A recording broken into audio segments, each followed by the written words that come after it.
La seule chose dont les Burundais peuvent remercier Évariste Ndayishimiye, c'est d'avoir toujours rendu les choses si facilement visibles et d'avoir tout le temps été lui-même trop prévisible.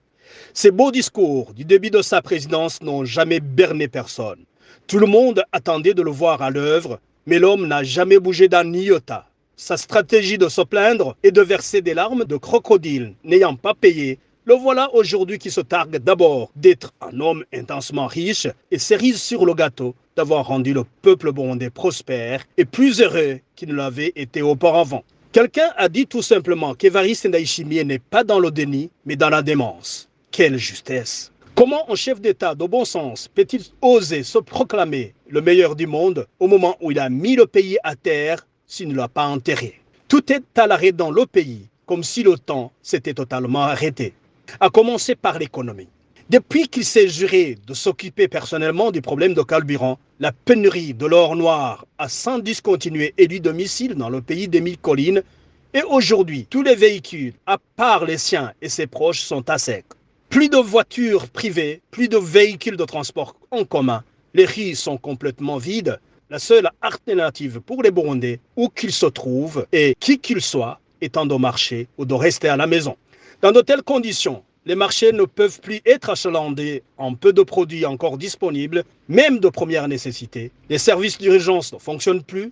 Même chose pour les usines et les entreprises dont les équipements requièrent du carburant et qui sont toutes en faillite. Du coup, les prix explosent et atteignent des sommets inimaginables pour tous les produits. Aujourd'hui, la majorité des Burundais peuvent à peine manger une fois par jour.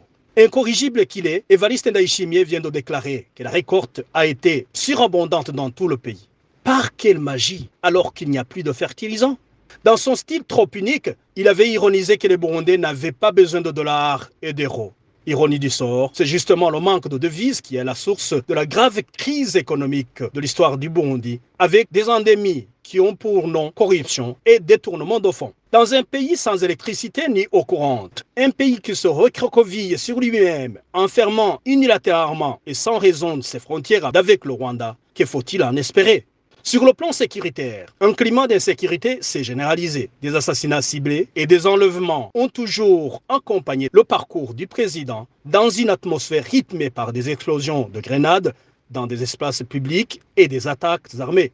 Les morts ne se comptent plus. Et comme si les victimes internes ne suffisaient pas, ne voilà-t-il qu'Évariste Ndayishimiye expédie les militaires de son armée dans des charniers en République démocratique du Congo où nos soldats sont tués et capturés par dizaines et poussant son cynisme au paroxysme, le même Ndayishimiye déclare qu'ensuite il ne les connaît pas. Que dire de la politique, à part que l'opposition n'a autant été malmenée que sous le régime Ndayishimiye, avec le CNL comme cible privilégiée, tuant et emprisonnant ses membres à tour de bras, jusqu'à l'enlever à son leader, Agathon Rwasa, celui-là même que l'opinion a la conviction qu'il a gagné la dernière présidentielle, dont les résultats ont été maladroitement truqués pour faire passer Évariste Ndayishimiye.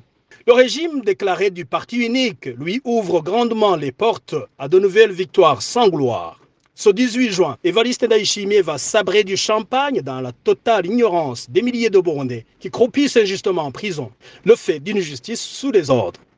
Ceux qui ont purgé leur peine, ceux qui ont été graciés, les détenus politiques, les journalistes Florian Ilangabillé et Sandra Muhoza, sans oublier la brave syndicaliste Emilienne Sibomana, la liste est trop longue pour les citer tous.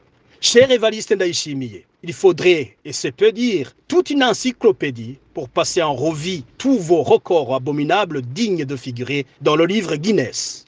Estimez-vous heureux qu'on ne parle pas du système éducatif insipide, du mécontentement des fonctionnaires au salaire qui frôle le zéro et bien d'autres laissés pour compte? Et comme le malheur des Burundais fait votre bonheur, eh bien, bonne fête.